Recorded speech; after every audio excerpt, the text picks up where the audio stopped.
அந்த எனக்கு வந்து ஒரு கஷ்டம் வந்தது. நான் ரொம்ப புவர் ஃபேமிலியில் இருந்தேன். இதெல்லாம் இருந்தாலும் பட் கஷ்டம் தான் அது. ஆவணி வந்து அப்போத்துலேருந்தே அவங்க வந்து ஒரு ஹீரோயின் ஆர்டிஸ்ட். நம்ம ரேஞ்ச் இங்கே இருந்தது, அவங்க ரேஞ்ச் இங்கே இருந்தது. நான் இங்கேருந்து அவங்கள போய் GT Holidays and Prithvi Women's Innovations, your perfect partner, presents Behind Hoods, Amir and Pavni's காதல் முதல் கல்யாணம் வரை.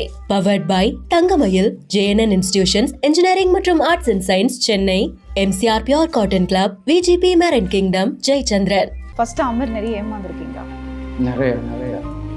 நிறைய. நான் ரொம்ப எமோஷ்னலான பர்சன். நான் ரொம்ப கோவப்படுவேன், அதிகமாக யார்ட்டையும் பேச மாட்டேன். அந்த எமோஷ்னலால் நீ தானேன்னு உன்னை விட்டுட்டு போயிடும் அப்படின்னு சொல்லுவோம். என்கிட்ட இருக்க எல்லாத்தையும் அதுக்கு கொடுக்குறனோ அது எனக்கு நிறைய கொடுத்து என்னோட இமேஜ் எப்படி இருக்குன்னா, இவர்னால தான் இந்த பசங்கள்லாம் கெட்டு போகிறாங்க அப்படிங்கிற ஒரு இமேஜ் அவங்கக்கிட்ட இருக்குது. நான் யார்கிட்டையுமே எதுவுமே எதிர்பார்த்ததே இல்லை. என்கிட்ட வந்து நிறைய பணம் காசெல்லாம் இல்லாமல் இருக்கலாம். ஆவணி வந்து அப்போத்துலேருந்தே அவங்க வந்து ஒரு ஹீரோயின் ஆர்டிஸ்ட். நம்ம ரேஞ்ச் இங்கே இருந்தது, அவங்க ரேஞ்ச் இங்கே இருந்தது. நான் இங்கேருந்து அவங்கள போய் பாவனியை தான் பார்க்க ரொம்ப புதுசாக இருக்குது. ஏதோ புதுசாக இருக்குது. அது என்னன்னு எனக்கு சொல்ல தெரியல. எனக்கு கிட்டத்தட்ட ஒரு 4 years ஆச்சு. அது வந்து என்னோட முட்டாள்தனம் அப்படின்னு நான் யோசிக்கிறேன். அப்படி நான் எமோஷனலாக கனெக்ட் ஆகணும். அதனால் வர வலியோ இல்லை பிரச்சனையோ அந்த எனக்கு வந்து ஒரு கஷ்டம் வந்தது. நான் ரொம்ப புவர் ஃபேமிலியில் இருந்தேன். இதெல்லாம் இருந்தாலும் பட் கஷ்டம் தான் அது. ஸோ அமர் பொறுத்த வரைக்கும் ஹார்ட் ஒர்க் அண்ட் டெடிகேஷன் இன்னைக்கு இவ்வளோ தூரம் ஒரு பெரிய நாட்களை நோக்கி நீங்க நகர்ந்த நாட்கள்லாம் எங்களால யோசிச்சு கூட பார்க்க முடியல. ஆனா இன்னைக்கு இந்த அழகான ஒரு நிகழ்வுல வந்து ஒரு மாப்பிள்ளையாக பார்க்கும் பொழுது ஐ திங்க் எல்லாரும் போலும் எனக்கும் பர்சனலி ரொம்ப ரொம்ப சந்தோஷமா இருக்கு. ஃபர்ஸ்ட் அமருக்கு எப்படி இருக்கு இந்த எமோஷன்ஸ்? எப்படி எடுத்துப்பீங்கன்னு தெரியல. நான் எனக்கு வந்து அப்படியே தான் இருக்கு. பாவனியை தான் பார்க்க ரொம்ப புதுசாக இருக்குது. இவ்வளோ நாள் நான் பார்த்த பாவனிக்கும் இப்போ பார்க்குற பாவனிக்கும் ஏதோ புதுசாக இருக்குது. அது என்னன்னு எனக்கு சொல்ல தெரியல. அந்த மாதிரி ஒரு டிஃப்ரெண்ட்டான ஒரு லுக் அவகிட்ட இருக்குது. அதுதான் எனக்கு ரொம்ப புதுசாக இருக்குது. ரசிச்சுக்கிட்டே இருக்கணும் போல இருக்குது. ஓகே. அண்ட் நான் ஸ்டார்டிங்கே சொன்ன மாதிரி தான் ஹார்ட் ஒர்க் அப்படின்றது வந்து ஐ திங்க் அமீர் கூட அது டிராவல் பண்ற ஒரு விஷயமா இருக்கு. யாரோட ஒரு சப்போர்ட் இல்லாம எந்த ஒரு நபரையும் சார்ந்து என்னால இது நடக்க முடியும், அவங்கள சார்ந்த ஒரு விஷயம் பண்ணக்கூடாதுன்றதுல ரொம்ப ரொம்ப கான்ஃபிடென்ட்டா இருந்து இன்னைக்கு இந்த கான்ஃபிடென்ட் தான் உங்களோட ஒரு மிகப்பெரிய பலமா இருந்திருக்குன்றது நிறைய பேர் சொல்லியிருக்காங்க. ஆனா அது ஏதாவது ஒரு தருணத்துல அமீரை பொறுத்த வரைக்கும் அது உணர்ந்திருக்கீங்களா?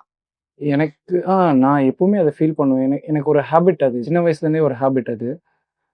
நான் விளையாட்டாவே நிறைய இடத்துல சொல்லியிருக்கேன். நான் வந்து ரொம்ப ஷார்ட்டான ஒரு பையன். என்னோட ஸ்கூல் படிக்கும்போது நான் தான் என்னோட கிளாஸில் நான் தான் ரொம்ப ஷார்ட். நான் வந்து ஃபர்ஸ்ட் ரோவில் நான் தான் நிற்பேன். ஆனால் எனக்கு சின்ன வயசுலேருந்தே இந்தியன் ஆர்மியில் ஜாயின் பண்ணுங்கிறது தான் என்னோட எய்ம். சின்ன பசங்களாக இருக்கும்போது ஒரு எய்ம் இருக்கும், அப்படியே ஏஜ் ஆக ஒன்று ஒன்றா மாறும்ல. அந்த மாதிரி எனக்கு அது மாறினதே இல்லை. போனால் இந்தியன் ஆர்மி தான் போகணும்னு சொல்லி நான் சின்ன வயசில் எப்படி ஃபிக்ஸ் பண்ணணும் அதே ட்ரீமில் தான் நான் ட்ராவல் ஆகிட்டு இருந்தேன்.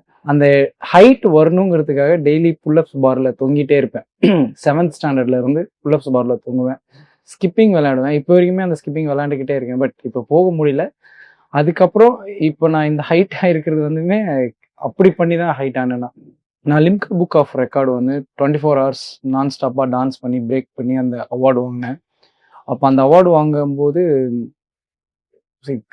அந்த எனக்கு வந்து ஒரு கஷ்டம் வந்தது. நான் ரொம்ப புவர் ஃபேமிலியில் இருந்தேன். இதெல்லாம் இருந்தாலும் என்னோட பாடிக்குன்னு ஒரு ஸ்ட்ரென்த் இருந்தது. டெய்லி ஒரு 20 kilometers நடந்துட்டு இருந்தேன். அது வந்து சும்மா எக்ஸசைஸ்க்காகலாம் இல்லை. நான் ஒரு 3 ஸ்கூல்ஸில் வந்து நான் டான்ஸ் டீச்சராக இருந்தேன். அட் த சேம் டைம் நான் காலேஜும் படிச்சுட்டு இருந்தேன். காலேஜ் படிச்சுட்டு 7 to 12 காலேஜ். அதுக்கப்புறம் ஒரு ஸ்கூலுக்கு நடந்து போவேன். அங்கேருந்து இன்னொரு ஸ்கூலுக்கு நடந்து போவேன். அப்புறமா இன்னொரு ஸ்கூல். இந்த மாதிரி 3 ஸ்கூலுக்கு நடந்து போயிட்டு அதுக்கப்புறம் என்னோட டான்ஸ் கிளாஸ்க்கு போவேன். இது வந்து இவ்வளோ கஷ்டப்பட்டே அப்படின்னா எனக்கு அது ஜாலியாக இருக்கும். அந்த ஊட்டியில் வந்து நடந்து போகிறதுங்கிறது வந்து ஒரு பெரிய விஷயமாவே இருக்காது. ஹாப்பியாக இருந்துச்சு. அந்த நடந்துட்டு இருக்கும்போது தான் நான் ஃபீல் பண்ணேன், ஒரு நாள் முழுக்க உனக்கு இவ்வளோ எனர்ஜி இருக்குன்னா அப்போ ஏதாவது இதை வச்சு பண்ணலாம் அப்படின்னு யோசிச்சது தான் லிம்கா புக் ஆஃப் ரெக்கார்டு. அப்போ எல்லாருமே வந்து இல்லை முடியாது, நிற்காம டான்ஸ் ஆடுறதெல்லாம் கஷ்டம், இவ்வளோ பிரேக் பண்ணுறதுக்கு. பட் கஷ்டம் தான் அது. ஆடும்போது தான் அது தெரிஞ்சது எனக்கு. அங்கங்கே மசில் கிராம்ப் ஆயிரும். நான் அதுக்கான ஃபுட்டு, அதுக்கான டயட் இதெல்லாம் இருந்ததே இல்ல. இப்ப தான் தெரியுது. நம்ம பாடிக்கு இவ்ளோ ஃபுட் இருக்கணும், இவ்ளோ டயட் இருக்கணும் அப்படிங்கிறதெல்லாம். அப்பலாம் அதெல்லாம் தெரியவே தெரியாது. காலையிலேருந்து சாயந்தரம் வரைக்கும் விட்டாலுமே ஃபுட்பால் விளையாண்டுக்கிட்டே இருப்பேன். டான்ஸ் ஆடிட்டே இருப்பேன். நான் ஸ்டேஜ் ஏறும்போது எனக்கு ஒரு கான்ஃபிடென்ட். நான் இந்த ரெக்கார்ட எப்படியாவது பிரேக் பண்ணிருவேன் அப்படின்னு. அது அங்க தான் ஸ்டார்ட் ஆச்சு. அங்கருந்து ட்ராவல் ஆன ஒண்ணு தான். நான் வந்து விஜய் டிவிக்கு போயே ஆகணும் ஒரு டான்ஸ் ஷோக்கு. அதுல வின் பண்ணியே ஆகணும் அப்படிங்கிற ஒரு ஆசையில வந்து ஒண்ணு ஸ்டார்ட் பண்ணேன். பட் அது எனக்கு இருந்த ஒரு கான்ஃபிடென்ட். நான் கண்டிப்பா போயிருவேன் அப்படின்னு வந்தேன். ரோல் மாடலா ஒரே ஒருத்தர் தான் இருந்தார். இவரை மீட் பண்ணா எனக்கு போதும் லைஃப்ல. இதுதான் எனக்கு வேணும். என் லைஃப்ல இவரை நான் ஒரு டைம் பார்த்தா போதும் அப்படின்னு எனக்கு பிரபுதேவா மாஸ்டர் இருந்தாரு. அவரை பார்த்ததுக்கு அப்புறம் அடுத்த ஆசை ஸ்டார்ட் ஆச்சு. இவர் கூட ஒரு டைம் நான் டான்ஸ் பண்ணணும்னு. அந்த டான்ஸ் பண்ணி முடிச்சதுக்கு அப்புறம் இவர் கூட நான் ஒரு நாள் ஒர்க் பண்ணுங்கிற புது ஆசை ஸ்டார்ட் ஆச்சு. ஒர்க் பண்ணேன். அதுக்கப்புறம் இவருக்கு நான் கொரியோ பண்ணணும்னு ஒரு ஆசை ஸ்டார்ட் ஆச்சு. அதுவும் நான் பண்ணேன். அதுக்கப்புறம் அங்கேருந்து இங்கே வரைக்கும் வந்து கோரியோகிராஃபர் ஆகி பார்க்குறவங்களுக்கு வந்து நம்ம ஒரு சேனல்ல இருக்கோம், டக்கு டக்குன்னு கோரியோகிராஃபர் ஆயிடலாம் அப்படின்லாம் இருக்கும். பட் இங்கே இருக்கவங்க தான் தெரியும் அது ரொம்ப ஈஸியே கிடையாது, ரொம்ப கஷ்டம். ஏன்னா அவ்வளோ காம்படிஷன் இருக்கும். இங்கே அவ்வளோ டேலண்டடான டான்ஸ் மாஸ்டர்ஸ் இருக்காங்க. அதில் நம்ம ஒருத்தராக வர்றது வந்தெல்லாம் ரொம்ப கஷ்டம். ஸோ இவ்வளோ தூரம் நான் வந்தது எல்லாமே அந்த கான்ஃபிடென்ட் தான். ஃபைனலி பாவனியுமே அப்படிதான்.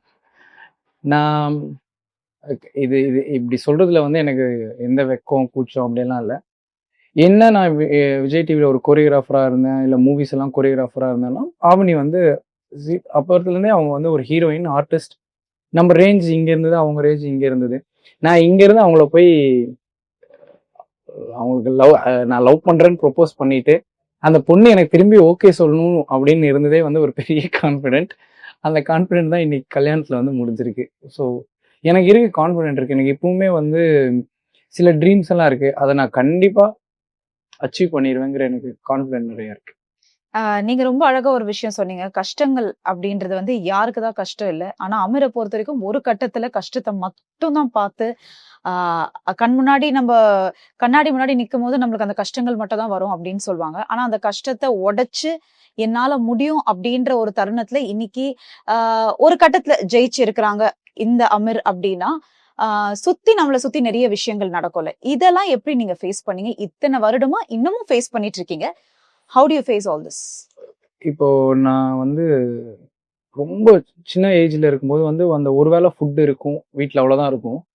அந்த 2 வேளை சாப்பிடல அப்படிங்கிறது வந்து எங்களுக்கு வந்து கஷ்டமாவே இருந்ததே இல்லை. அந்த ஒரு வேளை ஃபுட் இருந்தாலுமே அது ரொம்ப ஹாப்பியாக தான் இருந்தோம். நாங்கள் இன்னும் 2 வேளை சாப்பிட்றது இல்லை நாங்கள் ஒரே ஃபுட்டை தான் திருப்பி சாப்பிட்றோம், இல்லை 3 வேளையுமே ரைஸ் தான் சாப்பிட்றோம் அப்படிங்கிறது வந்து எங்களுக்கு எனக்கோ எங்கள் அண்ணனுக்கோ இல்லை நாங்கள் அந்த வீட்டில் இருக்கோம் அப்படிங்கிறதெல்லாம் எங்களுக்கு ஒரு ஃபீலிங்காகவே இல்லை. இப்போ நான் போய் பார்க்கும்போது தான் நான் உண்மையாலுமே இங்கே இருந்தேனா அப்படின்னு ஒரு அப்படின்னு நான் இப்போதான் நான் யோசிக்கிறேன். அது எல்லாருக்குமே அப்படிதான் இருக்கும்னு நினைக்கிறேன். நம்ம இப்போ இருக்கும்போது இதுதான் நமக்கு ரொம்ப பெருசா இருக்கும். ஆனா எனக்கு சின்னதுல இருந்து இங்க இருக்கும்போது நான் இங்கிருந்து ஒரு நாள் மாறணும்னு எனக்குள்ள நான் சொல்லிட்டே இருந்தேன்.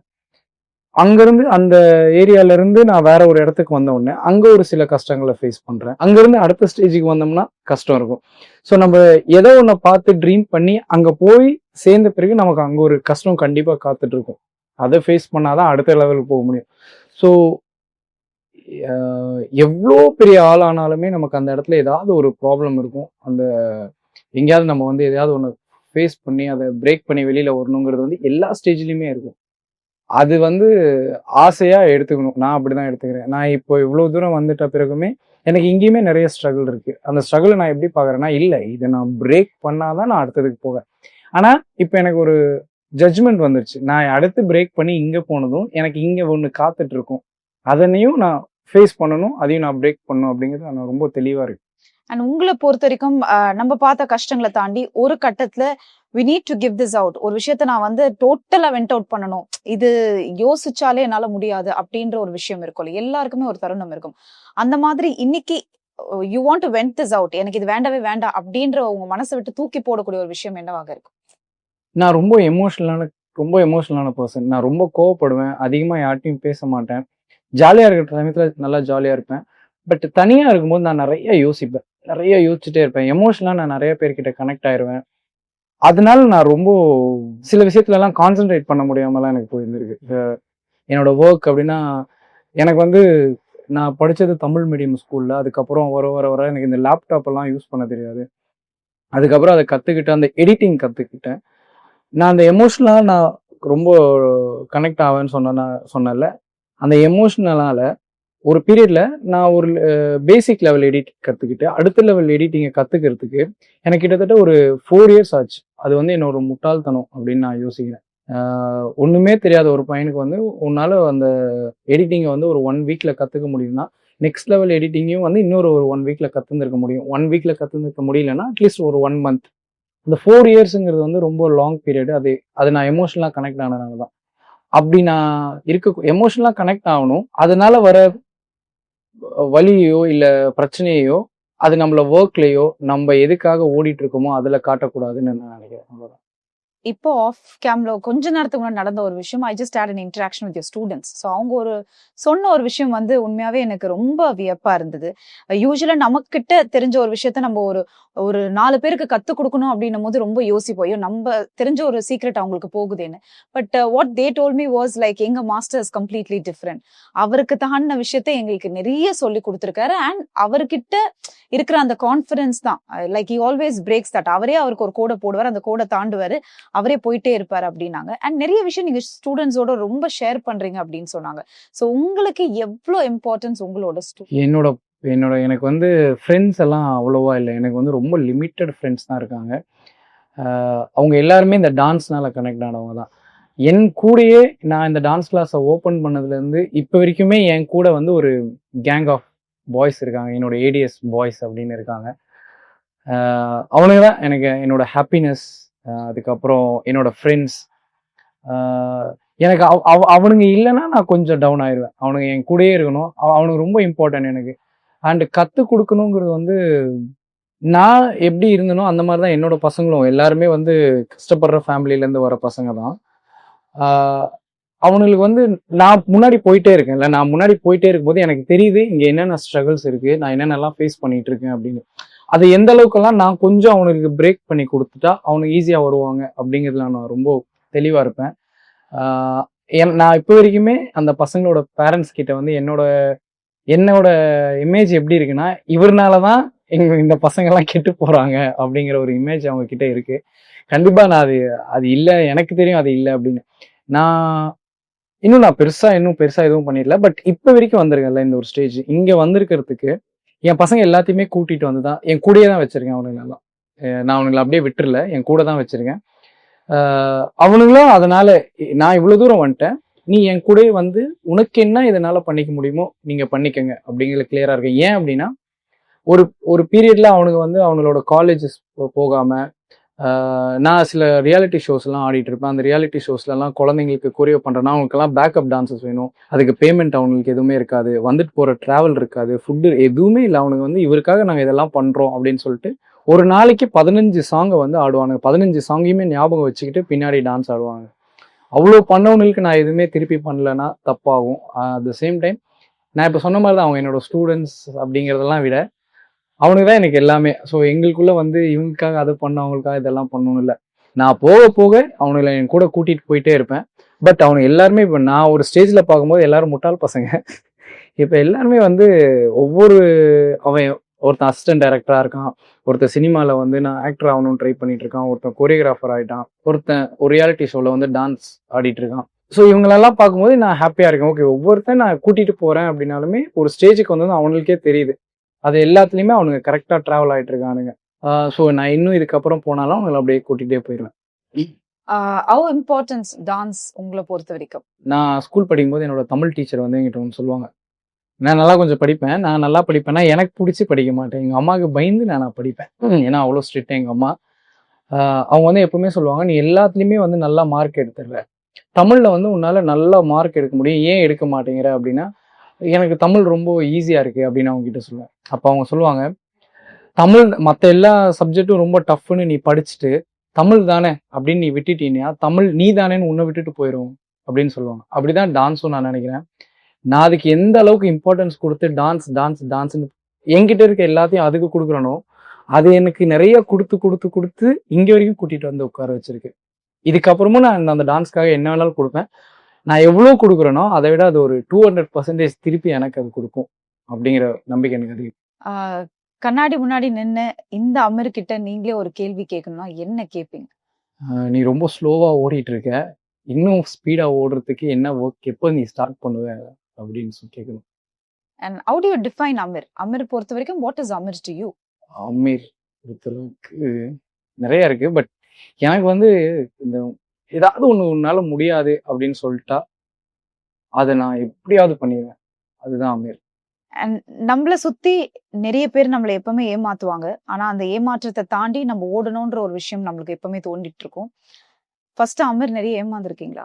நிறைய நிறைய நிறைய அந்த ஏமாற்றத்துக்கான ஒரு பதிலடியா இன்னைக்கு உங்களோட வாழ்க்கை இவ்ளோ பிரம்மாண்டமா, இவ்ளோ ஒரு பெரிய விஷயமா இருக்கிறத அமீர் எப்படி பாக்குறீங்க? ஏமாற்றத்துக்கான பதிலடி அப்படின்லாம் சொல்ல மாட்டேன். ஏன்னா நமக்கு வந்து அவங்க நான் யார்கிட்டயுமே எதுவுமே எதிர்பார்த்ததே இல்லை. என்கிட்ட வந்து நிறைய பணம் காசெல்லாம் இல்லாம இருக்கலாம். பட் என்னால ஒருத்தருக்கு என்ன ஹெல்ப் பண்ண முடியுமோ அந்த ஹெல்ப்பை நான் உள் மனசுல இருந்து நான் எல்லாருக்குமே கொடுத்துருவேன். நான் தான் ஃப்ரண்ட்ல தெரியணும் அப்படிங்கிற ஆசை எனக்கு எப்பவுமே இருந்தது இல்லை. எனக்கு பின்னாடி இருக்கவங்க என் முன்னாடி வந்து நின்று நான் அவங்களுக்கு அப்படி பிடிச்சிருந்தா கூட நான் ரொம்ப ஹாப்பியா ஃபீல் பண்ற ஒரு பையன். பட் என் கூட இருக்கவங்களே வந்து அந்த மாதிரிலாம் இல்லாம நிறைய எனக்காக நிறைய என்னை கீழே போடுறது அதெல்லாம் நான் நிறைய ஃபேஸ் பண்ணியிருக்கேன்.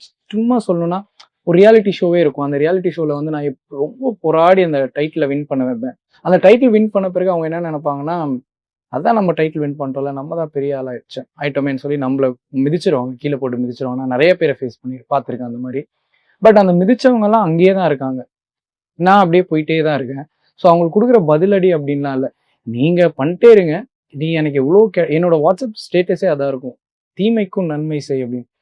நீ எனக்கு என்ன தப்பு பண்ணிட்டு எனக்கு எவ்வளோ நீங்கள் கெட்டது பண்ணாலும் நான் உங்களுக்கு கெட்டது பண்ணணும்னு யாருக்குமே நினைக்க மாட்டேன். நான் என்னோட ட்ராக்கு நான் அதில் என்னென்னலாம் பண்ணணும் அப்படின்னு பண்ணிட்டு போயிட்டே இருப்பேன். அது பதிலடி கிடையவே கிடையாது. நான் இன்னும் போயிட்டே இருப்பேன் மேலே, அவ்வளோதான்.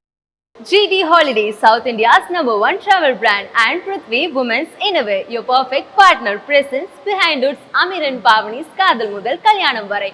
Powered by தங்கமயில். இப்போது விருகம்பாக்கம் மற்றும் ஐயப்பன் தாங்கலிலும். தங்கம் வாங்க தங்கமயிலுக்கு வாங்க. JNN institution Chennai. என்ஜினியரிங் மற்றும் ஆர்ட்ஸ் அண்ட் சயின்ஸ் கல்லூரிகள். அறிவுக்கும் ஆற்றலுக்கும் ஒரு உறுதியான அடித்தளம். MCR Pure Cotton Club, formals and casual shirts. Maldives in Madras, VGP Marine Kingdom, India's first walk-through tunnel aquarium, ECR Injambakkam. Jayachandran, இங்க எல்லாமே இருக்கு, நல்லாவே இருக்கு. தாம்பரம், பள்ளிக்கரணை, டி நகர்.